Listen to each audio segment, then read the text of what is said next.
What's going on, YouTube? Welcome What's going on? to the video. Jules here, personal trainer, manager, Byword, location.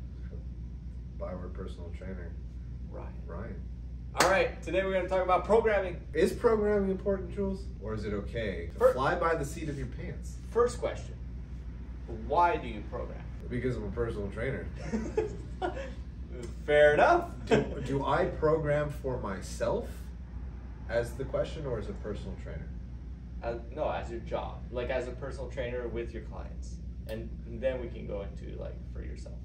You still need to have an accountability in regards to what weights you have done in order to push yourself and propel yourself forward in those same exercises. So if one day you hit a 200-pound squat, but that's not your norm, it's good to know. It's good to have it written down somewhere if you're not consistently thinking about those things when you're at the gym. Breaking down your workout from a programming standpoint helps keep you consistent if you don't know what to follow. So for new people or people that need to see consistency through exercise with progressions to weights, programming is important because you'll see that. As you get more experienced, more veteran-like, you know what you can do, you know what you've done, you know what your peaks are, you know what your lows are.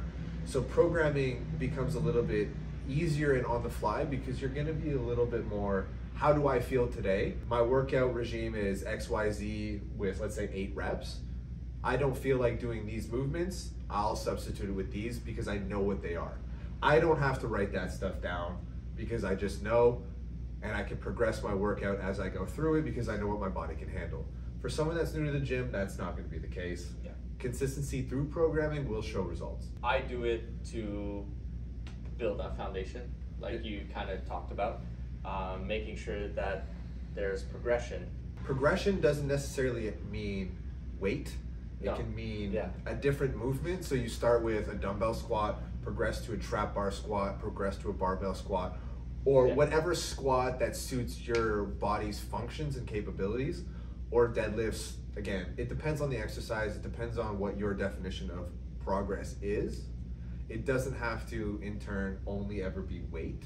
Yeah. And don't be so concerned that the general movement is barbell deadlifts, that's what you have to do to see progress. You can do whatever hits the hamstrings, and as long as you see the progressionary aspect and maybe the physical change as well, then you know you're progressing, you know your programming is good.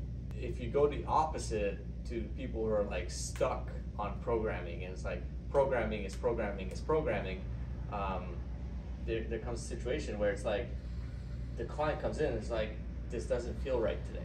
And if you're a person that's stuck on programming, you'll be like, well, that's a program. Do it. That's what the program says. We have to do it. So it's good to have a little bit of like lenience. Right? Yes. Just The ability to make those quick changes. To adapt on the fly. And that comes with experience, obviously. But at the same time, it's like, I think it's a necessary thing to see progress. Even though you're not following the program. What would be the most important thing that you would give as advice in regards to programming? Honestly, it's like build the basics, make sure they're strong with the basics, and progressively overload from there.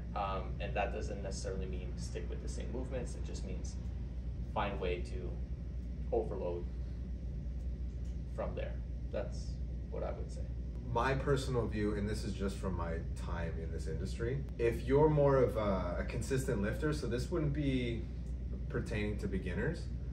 If you've been an avid lifter and you're stuck in, let's say, a plateau, you can't progress or regress, take a program that you've never done and do it slowly.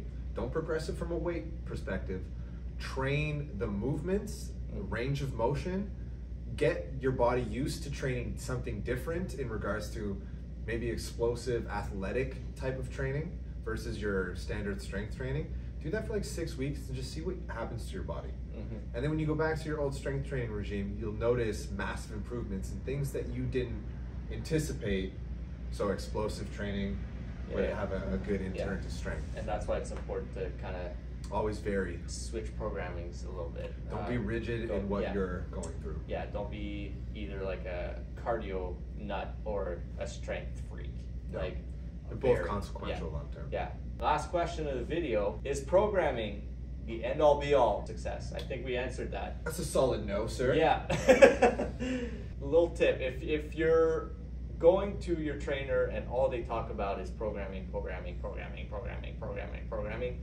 and they don't care about consistency, you miss 3 weeks and they're right back up to where you were at on your programming. They're too robotic. They're too rigid. It's a not real. little bit of a red flag. Just a small red flag. Just a little bit. Little teeny one. A little teeny one. But yeah, and if they don't show any like ability to adapt to the way you feel a certain day, that's also a little bit. So adaptability makes the greatest program. Key to success. Yep. Awesome. Be consistent. Just go to the gym. Yep. Just do it. Just move. On that note, we will see you in the next one. Talk to you later.